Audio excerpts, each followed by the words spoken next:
What if some of the things that you believe about yourself aren't actually facts? They're not actually true. What if they're stories?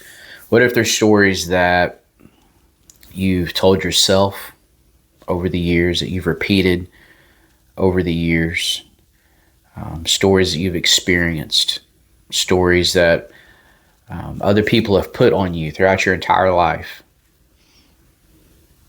And what if you've been telling yourself these stories for so many years, for so long, that you don't even question them anymore? You just accepted the fact that they're a part of who you are, they're a part of your identity. Now, what if those stories are quietly shaping the life that you're living right now? My name is Eric Wayne Wade. I meet with men just like you every week to break the silence, unmask, and embrace vulnerability to rise into the men we were created to be. I've really enjoyed diving into ancient principles lately. And so we're going to stay on that path throughout this week. And we're going to talk about the ancient principle of mentalism.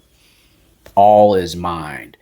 And I'm less interested in really teaching you so much about the principle or convincing you that it's real or getting you to believe that statement literally. I'm more interested in getting practical and getting you to think about this question. What is happening in your mind, and how is it shaping the way that you live your life? What is happening in your mind, and how is it shaping the way that your life is forming on a daily basis? You see, so much of how we experience life in our relationships, in our jobs, all of our interactions, they're based off of stories. Stories that we tell ourselves. And we're going to talk about a few different types of stories that we tell ourselves. And the first one we're going to talk about is the story of who I am. The story of who I am. We hear people say all the time, and we say all the time, absolute statements of the type of person we are or the type of person that we're not. And we've said them for so long, we don't even think about them. We don't even investigate them. We don't even question as to, I wonder why that is. We take it as a part of our identity, and we run with it. And we say, hey, this is who I am. And here's the thing. A lot of times it's not even true. Just because you see something the way that you see it, or just because other people have told you something about yourself and you believe it and you've carried it out for so many years that you don't question it anymore, it doesn't make it true. And let me tell you some of the stories that we tell ourselves. I'm not good in relationships. I'm just an angry person. Little things get me frustrated. I'm not a great communicator. I get real emotional. I'm not an emotional person. I'm not a good communicator. I'm not a good speaker. I'm not a good leader. That's not me. I'm not a leader. These are things that we might have had a single experience in our life where we felt like that might have been true. And so we've carried it over into every aspect of our life as absolute truth. We've made it a part of our identity. One story that I used to tell myself is I'm not a good test taker.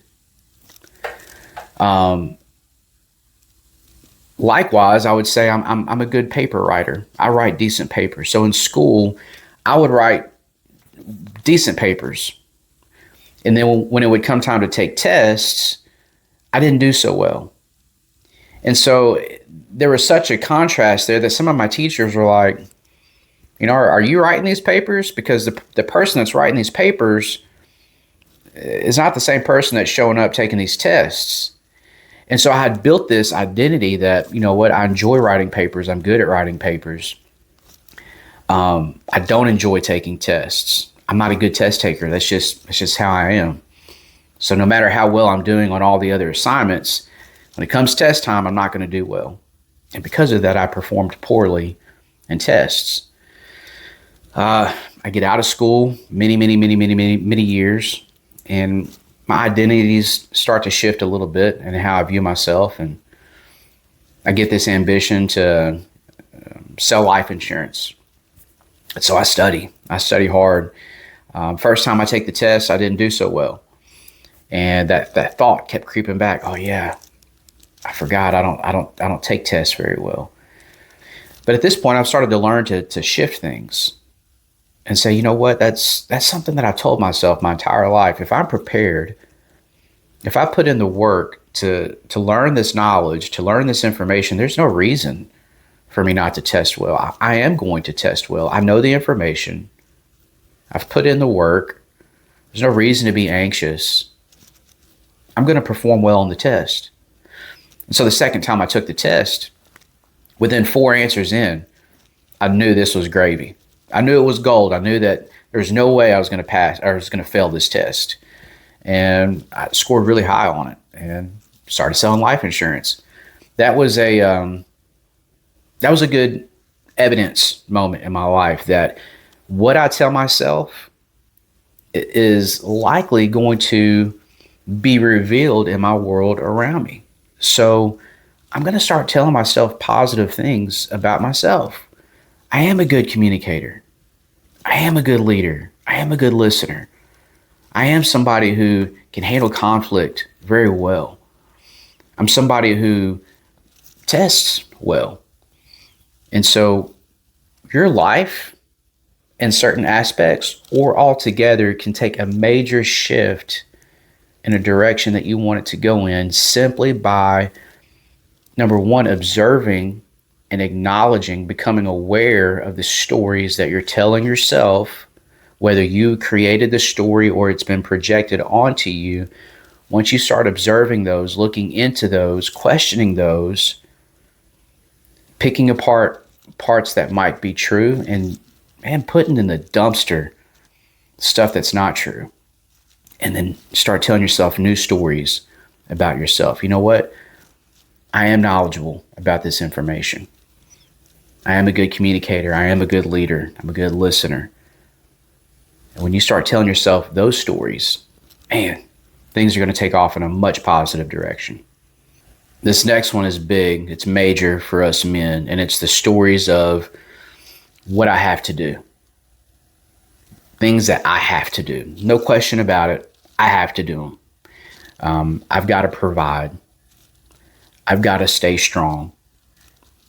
I've got to have the answers. Don't let the words "I don't know" slip out of my mouth. I've got to find an answer. I can't let anybody see my vulnerabilities. I've got to stay strong. I've got to have it all together. I can't be vulnerable. I can't let this strong guard down. This is tough for men. This becomes of course, a mask that we wear. We've all worn it at some time. I know that I've worn this mask of a form of masculinity many times, and it keeps you safe and protected in certain situations. Okay, that's why we initially do it, but it keeps us from breaking through. It keeps us from being honest about some of the ways that we're feeling. Keeps us closed off to some of the solutions that might be around us, because if there's a solution that seems less strong, less masculine, less appearing like you have it all together, then we're not open to those solutions. And therefore we just keep hitting a brick wall. We keep hitting a brick wall. We keep hitting the same obstacles without able to figure out how to bust through it or navigate around it. And this can cause a lot of men to stay stuck. And you don't feel stuck. You just feel like it's life. You feel like it's who you are. You feel like I'm supposed to be this person that shows up like I have all the answers. I have all the tools. I have everything anybody can need to fix this situation. I got it. And if I don't have it, you're not going to be able to tell that by looking at me. because I'm gonna show up as though I've got all the answers, I've got all the tools to fix whatever's going on. Hey, it's great if you do, but I've yet to meet anybody that's got all the answers and all the tools to all situations. So learning to be able to tell yourself a different story about what you have to do can be a life changer. It can be a game changer. Being able to say, you know what? I don't think I had the best answers to this, but I think I might know somebody who does. Let me make a few phone calls. Let me reach out to some people. And if you're struggling in your marriage, if you're struggling with, one of your teenage kids, it's a sign of wisdom to be able to seek out guidance from other men who, man, have walked this path, and maybe they do it. I'm certain they didn't do it perfectly, but they have success in overcoming whatever challenge or obstacle you might be facing in that situation. So when you can break down that story of what I have to do, you present a whole other level of options and solutions into your world. You introduce that into your world, and you become more open, more flexible, more fluid, more efficient as you navigate as a leader for your family and ultimately for yourself. This next one has been a huge struggle in my life, and it's the stories of what other people think. Me being a performer a lot of my life and work in all areas, really, this has been a major factor. Just being concerned about what people think. If they see this, if they know who I really am, they wouldn't want to be around me. If they knew that this was a big weakness of mine, they wouldn't want anything to do with me. If they see this about me, they're going to think that I'm weak, that I don't have it all together. And this becomes your identity. I remember being in church around godly men that I respected, and I would give them maybe 10% of myself and who I was. I would speak in a way that I thought would, gain their respect and make them say, yeah, this guy's knowledgeable and respectable, and he's somebody that we can bring into our fold. But in my mind, I knew all the stuff that I had in my closet, and I wasn't going to bring that to the table because I didn't feel like it would be accepted, understood. I felt like it would be shunned. It's something that would separate me from where I wanted to be. And ultimately, that was wrong. When I finally did get to the point to where I could share my baggage with men that I respected, I learned that, man, we all have things. They may not be identical, but every man has got something that they're not proud of, that they either had to overcome or they're trying to overcome. It's kind of why we do what we do. So being able to shed the stories of what people think about you, major for me in my life, and it can be major for you too. This next one's also a big one. The stories that we tell ourselves about what's possible. It's just the way my life is. It's always been that way in my family. It's not going to stop with me. It's just the way my life is. That's not possible for me and my family. We don't come from money. We don't come from healthy relationships. So it's just not for me. Things like that. Things like, it's too late for me. I've waited too late to take life seriously. It's too late for me. I'm not going to be able to really do anything productive or worthwhile in my life. These are things that, man, they'll keep you stuck for years, your entire life. The sad thing about this is that you're projecting that onto your kids, your grandkids, and so likely you received that from somebody in your family, and now you've absorbed it. You've made it your identity, but you haven't only made it your identity. Now you've got people that look up to you, that are watching you, that are believing that about themselves, and you've got to make the decision to stop it there with you, to say, you know what, maybe that was the case for my family before me. Maybe I did come from a line of broken relationships, but that's not my story. My story is the one that changes all of this for the future of my family.